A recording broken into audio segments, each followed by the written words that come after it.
Hello बच्चों, कैसे हैं आप। आशा करती हूँ आप सभी बहुत अच्छे होंगे। तो बच्चों, आज आपके हिंदी की क्लास 5th का चैप्टर नंबर 20 शुरू करते हैं। आपके चैप्टर का नाम है बच्चों सूर्य उदय की भूमि जापान।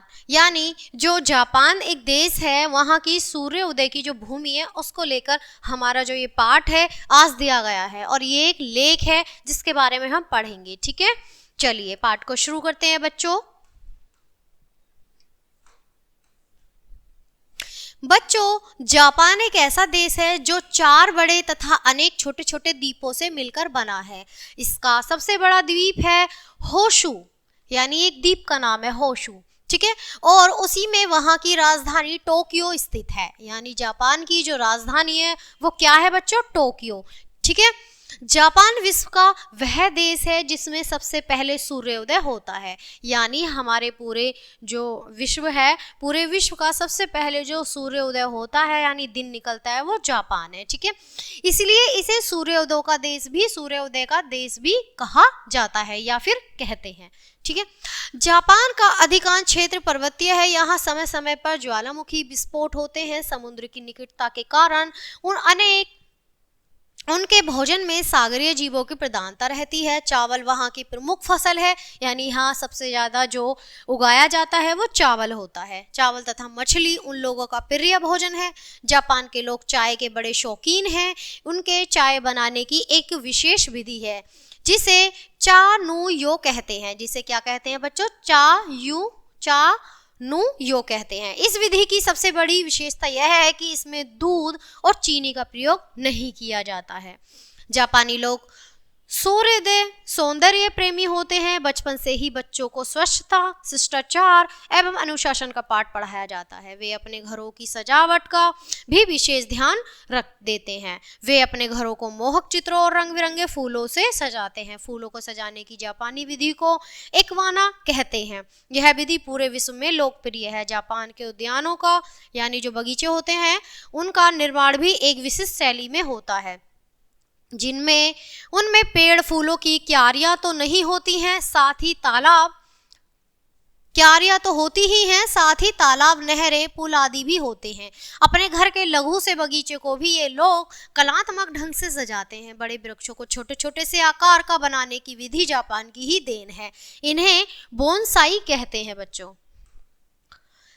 बाहरी सौंदर्य के साथ ही साथ वे भीतरी सौंदर्य पर भी विशेष ध्यान देते हैं। उनके आचरण में वाणी में विशेष विनम्रता होती है। वे अपने मेहमानों, बड़े बुजुर्गों को बहुत अधिक सम्मान देते हैं। हमारी तरह वहाँ भी बच्चों का नामकरण और अन्न प्रशासन विधि पूर्वक संपन्न किया जाता है। जापानी लोगों की सबसे बड़ी विशेषता यह होती है बच्चों कि वे अत्यधिक परिश्रमी, ईमानदार और देशभक्त होते हैं।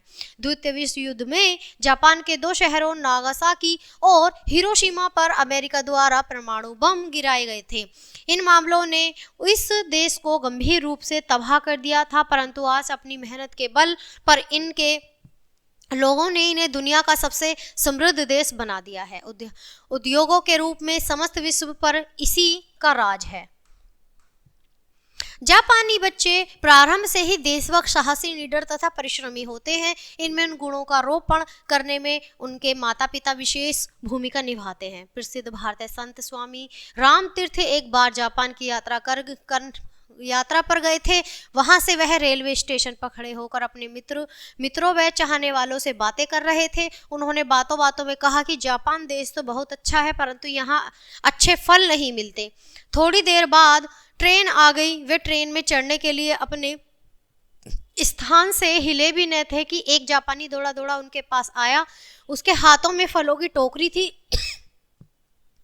उसने स्वामी जी को फलों की टोकरी भेंट करते हुए कहा कि श्रीमान, आप इन फलों को स्वीकार करें। आपसे बस यही विनती है कि आप अपने देश लौटने पर किसी से यह न कहिएगा कि जापान में अच्छे फल नहीं मिलते हैं। खेल कूद और व्यायाम को भी जापान वासी अत्यधिक महत्व देते हैं। जापानियों के प्रिय खेल हैं जूडो, कराटे, कुश्ती, सूमो, जिम्नास्टिक, तैराकी आदि। जापान में आधुनिकता और परंपरा का अनूठा साम्राज्य देखने को मिलता है। जापानी लोग अपने अनेक उत्सवों व धार्मिक त्योहारों को परंपरागत विधि से मनाते हुए देखे जाते हैं। जापानियों की वेशभूषा भी मन को मोहने वाली है। वहाँ की महिलाएं सुंदर किमीनो पहनती हैं। यह एक लंबा सा ढीला चोगा होता है जिसमें कमर पर चौड़ी पट्टी बांधी जाती है।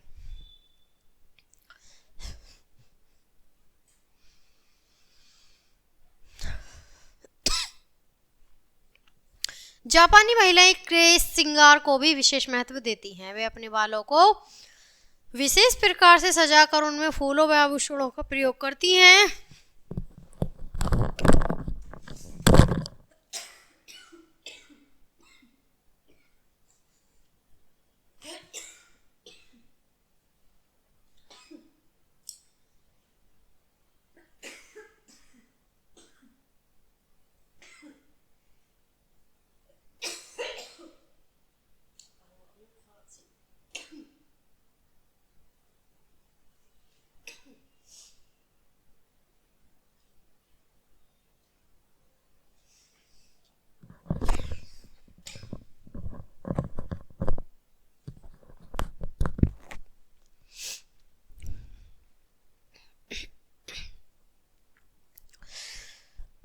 तो विशेष प्रकार से सजाकर उनमें फूलों व आभूषणों का प्रयोग करती हैं। वहाँ के लोग उपहारों के आदान प्रदान में विशेष उदारता दिखाते हैं। किसी के घर न तो कोई खाली जाता है और न ही खाली हाथ आता है। वे अपनी भाषा, अपनी संस्कृति और अपने राष्ट्र से विशेष प्रेम करते हैं और उस पर गर्व भी महसूस करते हैं। तो बच्चों, ये जो जापान देश है, इनके बारे में सारी चीज़ें बताई गई हैं कि ये लोग बचपन से ही बच्चों को कितना अच्छे से उन्हें संस्कार देते हैं, अच्छे से सिखाते हैं और काफ़ी सारी चीज़ें उनके बारे में बताई गई हैं। पार्ट को यहीं ख़त्म करते हैं। मिलते हैं आपसे अगले पार्ट में। तब तक के लिए बाय। Thanks for watching.